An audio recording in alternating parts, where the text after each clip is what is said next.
किसान भाइयों नमस्कार। मैं हूं एसबी सिंह उजागर और आप देख रहे हैं रत्न शिखा टाइम्स। आज का टॉपिक है पशुपालन। दोस्तों, आज हम बात करने वाले हैं पशुओं में बाझपन की समस्या के विषय में। हमारी रिसर्च टीम ने जब पशुओं में बाझपन की समस्या से ग्रसित लोगों के संबंध में डाटा खंगालना शुरू किया तो उनमें से ज्यादातर लोगों की समस्या एक जैसी थी और उनके सवाल भी आपस में मिलते जुलते थे। विभिन्न जनपदों में तैनात हमारी टीम और इंटरनेट पर डाटा एनालिसिस टीम ने पशुओं से संबंधित किसानों के रोजाना सबसे ज्यादा पूछे वाले सवालों को कलेक्ट कर हमारे पास भेजा है।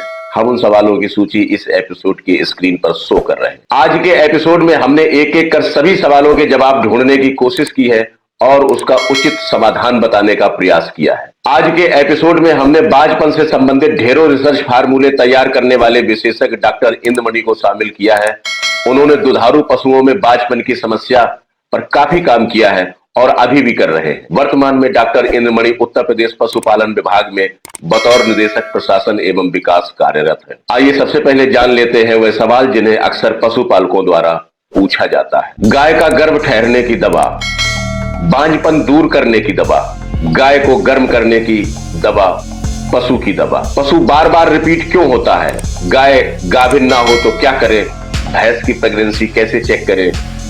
पशुओं में बांझपन कारण और उपचार, दुधारू पशुओं में बाझपन की समस्या और उसके निदान, भैंस की बच्चेदानी का इन्फेक्शन दूर कैसे करें, पशुओं में बाझपन के कारण और उसके उपचार का आसान तरीका, पशुओं के बाझपन रोग के बचाव व उपचार, गाय भैंस को बाझपन से बचाना है, पशुओं में बाझपन की समस्या का घरेलू उपचार। तो किसान भाइयों, आपने देखा कि हमने आप लोगों द्वारा पूछे जाने वाले ज्यादातर सवालों को उठा लिया है। इनका जवाब जानने के लिए हम चलते हैं उत्तर प्रदेश पशुपालन विभाग के निदेशक प्रशासन एवं विकास डॉक्टर इंद्रमणि के पास। मोटे तौर पे हम आपको ये बताना चाहेंगे कि पशुओं का बाझपन बहुत बृहद विषय है और ये बाझपन दोनों तरफ से होता है, नर की तरफ से भी और मादा पशु की तरफ से भी।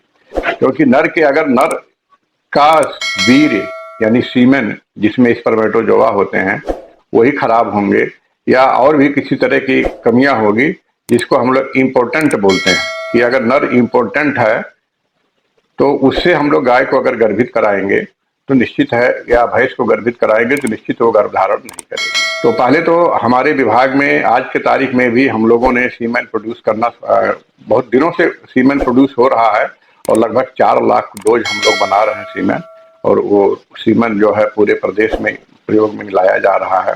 ये हो गया नर की तरफ से।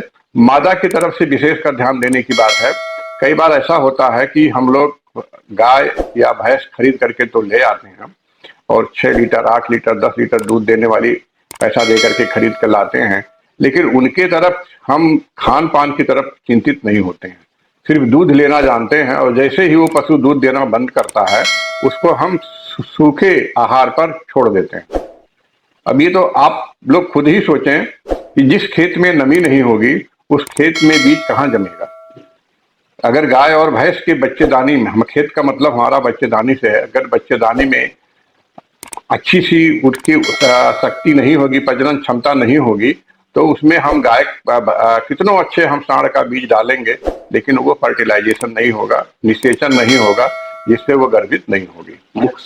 मुख्य समस्या माल न्यूट्रिशन है। तो उसके लिए ये है कि हम लोग इस चीज पर ज्यादा चिंता नहीं करते हैं।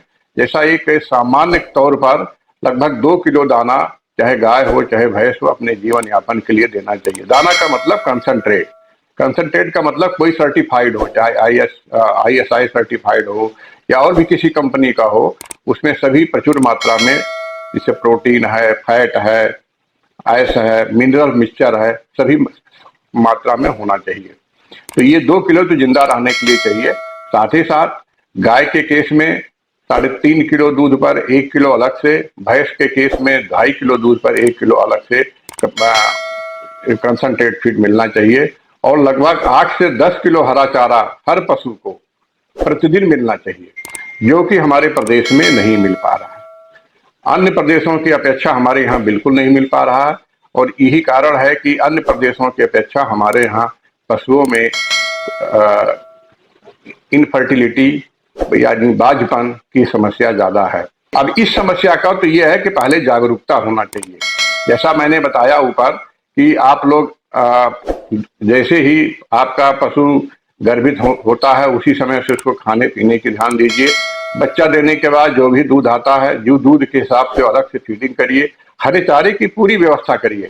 हमारा विभाग भी हरा चारा उत्पादन करता है। हरे चारे का बीज जो है पशु चिकित्सालय के माध्यम से समय समय पर जो भी सीजन होता है उस सीजन के हिसाब से बीज देता है। पीसीडीएफ के जो मिल्क कलेक्शन सेंटर हैं उनके माध्यम से भी हरे चारे का बीज पशुपालकों को उपलब्ध कराया जाता है। तो हरे चारे का बहुत बड़ा महत्व है। हरे चारे के साथ साथ मिनरल मिक्सचर जो कि हमारे पशु चिकित्सालयों पर उपलब्ध होता है, वहां से ले लें, बाजार से ले लें, उसको भी खिलाएं। एक चीज मैं और बताना चाहूंगा कि हमारे प्रदेश की क्लाइमेट यानी जलवायु ऐसा है कि कहीं पे 4 महीना से लेकर के 6 महीने तक जल भराव रहता है। और जल भराव वाले क्षेत्र में अगर पशु चरने जाते हैं तो उनको जल भराव के माध्यम से, जल के माध्यम से कुछ बीमारियां हो जाती हैं, जिसमें विशेषकर लीवर फ्लूक है एक बीमारी होती है जो जाकर के लीवर में मल्टीप्लाई करता है और उसमें उसके लक्षण पतले दस्त आने लगते हैं। जानवर जो है कमजोर होता जाता है। तो ऐसी दशा में इस समय हमारा विभाग प्रत्येक पशु चिकित्सालय पर प्रत्येक पशु के लिए साल में 2 खुराक कीड़े की दवा, पेट के कीड़े की दवा निःशुल्क दे रहा है।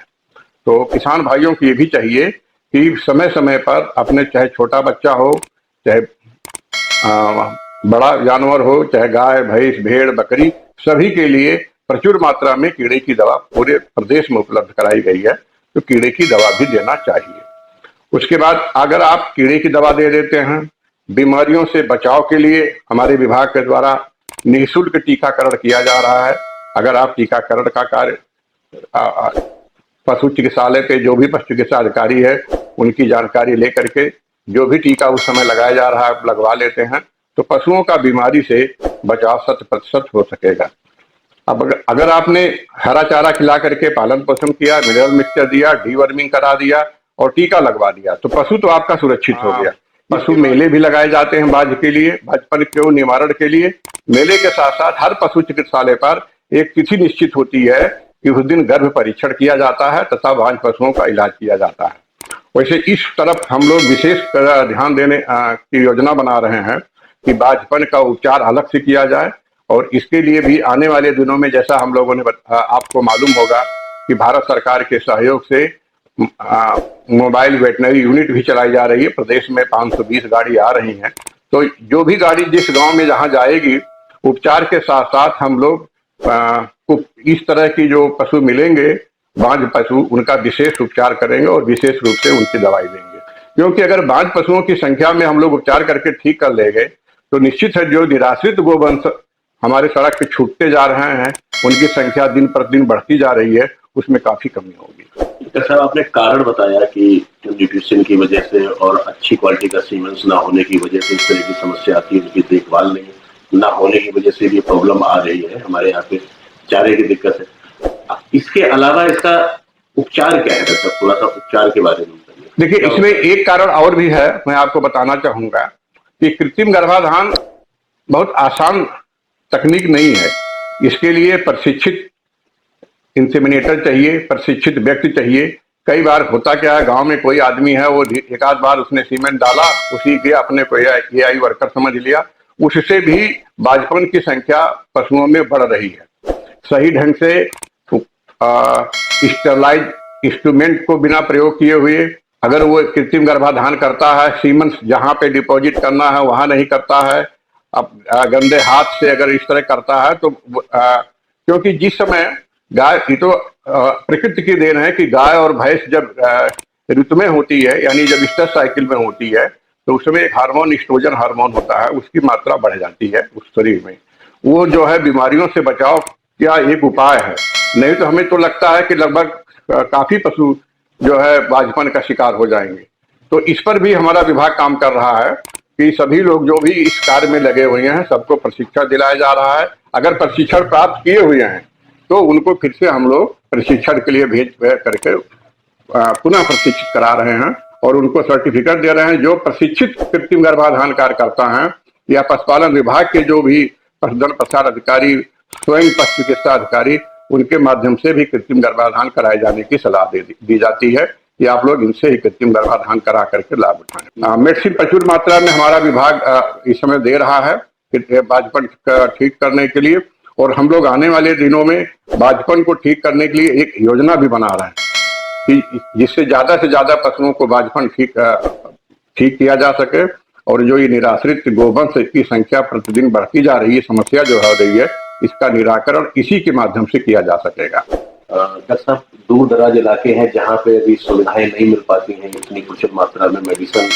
वहाँ पे अगर पशुपालक कोई मेडिसिन देना चाहे तो कौन सी मेडिसिन रिकमेंड करते हैं आप, या आपका विभाग रिकमेंड करता है? देखिए, मेडिसिन ऐसे रिकमेंड करना, हर पशु की अलग अलग समस्या होती है। ऐसे किसी को बता देना कि ये मेडिसिन दी जा सकती है, मेन चीज तो उसमें खान पान का ही है। अगर आप मिनरल मिक्सचर, हरा चारा, पेट के कीड़े की दवाई, समय पे टीका, ये सब कर लेते हैं, अपनी व्यवस्था कर लेते हैं, अगर पशु स्वस्थ रहेगा तो निश्चित ही वो पशु जो है समय पर ऋतुमय होगा, समय पर गर्भित होगा, और जिस कार्य के लिए रखे हों वह कार्य वो पूरी मात्रा में देगा। अगर दूध वाली पशु है तो दूध देगा, मांस वाला है तो मांस की अच्छी ग्रोथ होगी, ऊन वाला है तो वो अच्छी क्वालिटी का ऊन देगा। तो मेन चीज ये है कि आप अपने खान पान की व्यवस्था करिए। बाकी के लिए अगर ज्यादा इस पे नहीं ठीक होता है तो आप संबंधित पशु चिकित्सालय के पशु चिकित्सा अधिकारी से संपर्क स्थापित कर करके आप अपना बाजपन निवारण करवाइए। किसान भाइयों, आपको यह जानकारी कैसे लगी हमें कमेंट्स करके जरूर बताएं। आपने यदि हमारे चैनल को अभी तक सब्सक्राइब नहीं किया है तो कृपया इसे सब्सक्राइब कर लें और बेल आइकन को दबा दें। आज बस इतना ही। अन्य जानकारी के लिए देखते रहिए रत्न शिखा टाइम्स।